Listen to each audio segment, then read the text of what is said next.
Doa perantara untuk merubah takdir.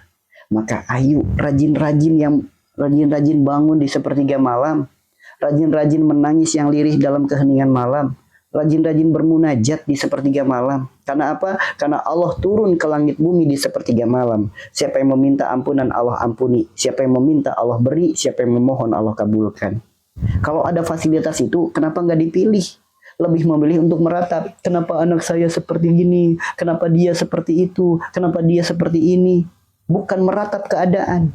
Jadikan setiap masalah itu pijakan anak-anak tangga untuk kita lebih dekat kepada Allah dan memperbaiki sifat-sifat kita, perilaku perbuatan kita. Adanya masalah harus melahirkan introspeksi diri.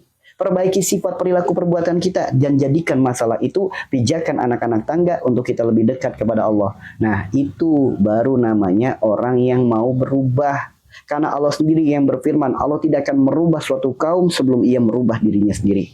Bagaimana mungkin kehidupan kita akan berubah dari sakit jadi sehat, dari sulit jadi mudah, dari sempit jadi lapang, dari sedih jadi bahagia, kalau kitanya sendiri nggak mau berubah? Sok atuh udah berubah, sok berubah. Allah tidak akan merubah suatu kaum sebelum ia merubah dirinya sendiri. Jadi kunci paling utama kita sendiri yang harus berubah. Ya, seperti itu ya. Makanya Pak, kita belajar hidup itu bagaikan sebuah alat yang namanya vakum.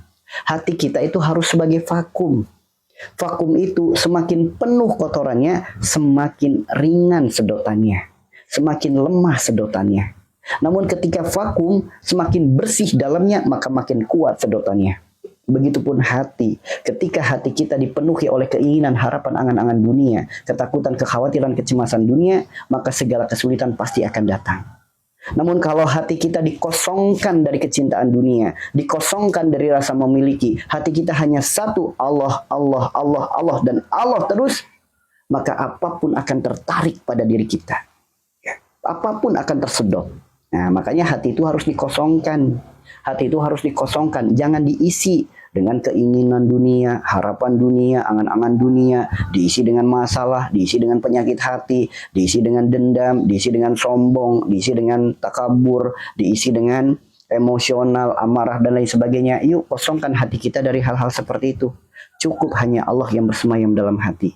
Maka semakin kosong hati kita ibarat vakum, semakin kosong isinya, semakin kuat sedotannya. Itu teman-teman. Ya, makanya orang yang senantiasa istiqomah dalam mengosongkan hati, menata hati, maka Allah akan tata hidupnya. Orang yang senantiasa menjaga hatinya, Allah akan jaga hidupnya. Gitu ya teman-teman ya.